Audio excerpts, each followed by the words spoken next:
And what's going on, everybody? Welcome to Wizards Outlook. We got Raymond Lyons here. I'm Wilson Tarpe Jr. Now, the Washington Wizards fell to the Miami Heat, 119 to 107. Tonight, as you guys see, Ray was in the building, so we're going to get to him, see what he took away from tonight's game in just a second. Obviously, Washington a bit shorthanded in terms of some of the bodies they were missing in the front court. But I felt like this just came down to just watching Miami. They closed quarters and halves better at times than Washington did in little pockets.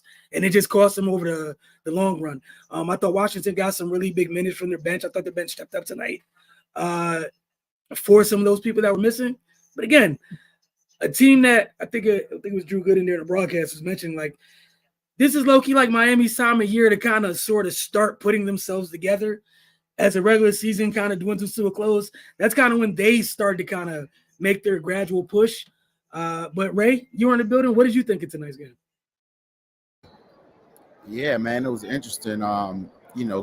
Given that we always talk about Washington being, a little smaller in the front court, and then them missing the bulk of their front court with Kuz and Rashawn Holmes being out. They still handled that portion of the game pretty well. I mean, they broke even on the boards, and they had, I believe, 56 points in the paint.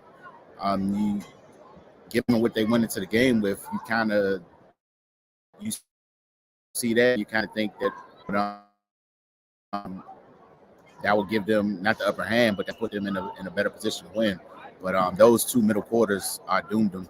You brought up Miami closing out quarters well. The end of the second half. The end of the first half. The last 2 minutes of the second quarter. They kind of opened it up a little bit. Went into the half with a second 7-point lead. And then the third quarter, Washington just kind of went cold. They they only scored 21 points that quarter, and Miami scored 29. They kind of gave themselves some breathing room, and Washington could never really get back in the striking distance again. Yeah, man. At one point, the 3-point shooting was a little further apart, but Washington closed the gap a little bit. But they were doing so well in the paint. At a certain point, man, you gotta curb those type of shots. Goal was working. Those threes. We always say a bad shot is the first pass of the opposing team's fast break. And we saw that a little bit. Then some inopportune turnovers as well. And again, the offense just wasn't as fluid as it was, when during the winning streak and the game against the Nets. I felt like they were moving the ball much better. Tonight we saw a lot of one pass possessions, and then a little bit of hero ball mixed in there, and that just doesn't bode well when when you need to value basketball. Yeah, Miami just took advantage. Terry Rozier, man, he did a hell of a job. You talk about Miami kind of ramping up at this time of the year. We saw Jimmy kind of play the background in the beginning of the game, but then as he got aggressive, that's when the Heat started to kind of take control of the game. So yeah, man, they just point blank lost to a better team. What we've seen from them, when they've been successful recently is, Cardell brings up which team had the better guys. The Wizards players have been able to match the opposing team's best player, and that just didn't happen tonight. And they also had their best player out with Kuz being sidelined, so it was already an uphill battle from that standpoint. But yeah, man, they just weren't able to get it done. Yeah, it was yet another game where you just missed Rashawn Holmes. Kudos to Bags again, 12.7 rebounds. Step in, give you double. There's nothing to hang your head. Nothing to hang your head about. I thought Anthony Gill, I think he tied his career high tonight with 18 points, which is a great look. I thought he was really good for them tonight. But like you mentioned, one of the best guys on the floor for them tonight, Bam Adebayo, was huge for Miami in this game. Felt like, I felt like it's just several times during this game, he just got to calm things down or made an impact play here or there. The role he plays for Miami is so unique. And it was on full display tonight, man. 12 trips to the line. Well, not 12 trips, but 12 free throws from your center, who's typically a facilitator on that team. Yeah, they missed some of what they like you said, they were missing the bulk of their front court. And this is again not to say that if Kuz and Rashawn Holmes plays, this means Bam doesn't do Bam things. Nah, but you have a little bit more resistance in there to match some of that physicality. Bam's a big dude. He's just not 6'10 or 6'11 or whatever, but it's a big body dude inside. And I thought he was huge this game. He brought up Terry Rozier. And Jimmy was definitely a little bit more assertive at different points, especially. I know you mentioned on Twitter, you mentioned a short while ago. I thought the Wizards probably not that they let go of the rope, but Miami snatched more of the rope at the end of the first half. And they snatched it a little bit more to start the second half, to start the third quarter, and then Washington kind of tried to pull, get a better grip. But I think the damage was done from there, and they never really got fully back within striking distance without Miami calmly putting things away. But yeah, shout out to Anthony Gill tonight. I thought he had a really good game. And Jared Butler had one as well as another guy taking advantage of these minutes for them. You have anything else to add on tonight's game, or you want to get into the player of the game?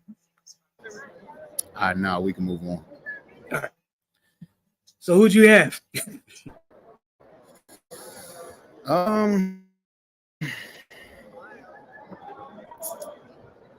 It's kind of tough, man. I was going back and forth between Bam and Terry Rozier.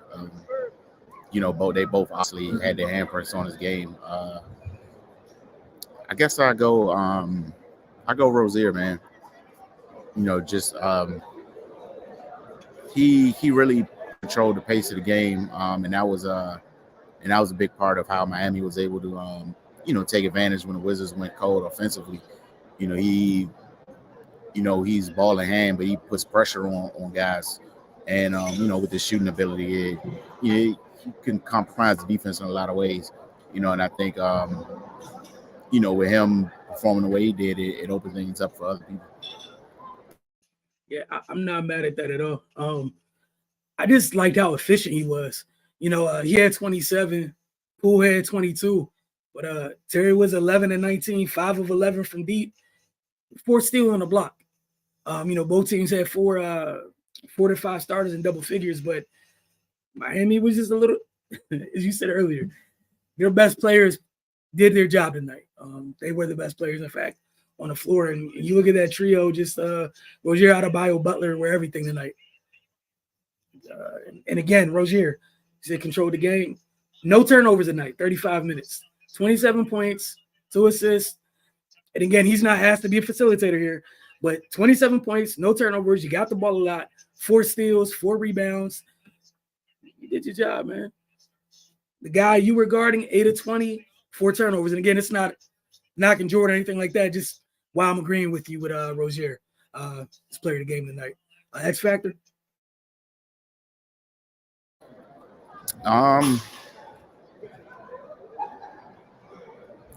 Feels weird to say Bam, but I'm gonna say Bam anyway. Just again, with the Wizards' thin front court, he put a lot of pressure on them. You brought up, the 12 free throws. Yeah, man, they were +9 from the free throw line. In a 12-point game, and Bam had 10 of them. If he doesn't, if he's not aggressive and he doesn't put that pressure on them, then who knows how this plays out. But yeah, I'm gonna go with Bam. All right, I'm gonna go a little non-conventional here. I'm going with Jovic. With both teams starting some young folks tonight. Washington starting Patrick Baldwin Jr. I think we know what to expect out of Rozier, Adebayo, and Butler. I don't think anyone's shocked about what they did tonight. At the very least, I thought Jovic was solid. 12 points, 8 rebounds, 4 assists, a steal on the block. Listen, I thought he was fine tonight. He came into this game averaging 6, 4, and 1.9 assists. He almost doubled everything tonight. It's a solid night for someone you don't. Again, not that they don't expect him to contribute, but you got 12, 8, and 4 out of somebody who, versus what Washington got out of PBJ, who had a rough night tonight. Both young guys having a start. I thought Jovic missed for you. 12 points, 8 boards, 4 assists, and steal on the block in 22 minutes. I thought he was also another guy that was able to put the ball on the floor and put pressure on Washington's defense at times with what he brings to the table. So that's who I had. I guess we'll get into X Factor again. Washington continues their homestand. They got Bucks, Lakers back to back Tuesday, Wednesday night, which is extremely tough. So we'll start and stop right there, and then they got another game later that week. But yeah, Giannis and Dame and then Brown and company, back to back nights. Hopefully they get a little bit healthier. If you're Washington heading into those games, but we'll see how that goes. Area 11T, happy Easter to y'all guys. Ain't no point in talking about this. Hey man, we got to talk about it, and happy Easter to you as well. But real question is to me, did they let Miami get away with a lot of reaching fouls every time? You got this, Ray. That white noise, man. I didn't notice. I really don't pay attention to that type of stuff. I would just say it's one of those things where you that what's it called? Reputation precedes you. It works both ways. It works this way, especially if you're a team that's known for being gritty and defensive. Hell yeah, I'm gonna try to see what else I can get away with.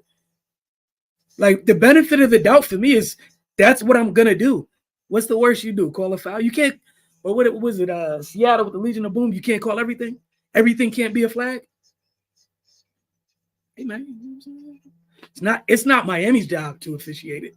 So it is what it is, man. But yeah, I just think it's one of those reputations. Like the '90s Knicks, man, they fouled a lot. I grew up a Knicks fan before I stopped being one. Like they fouled a lot. Yes, they played good defense, but bro, they were hacking. All right, it's okay. But you get away with this sometimes. Some teams get away with things when you're known for those things. So,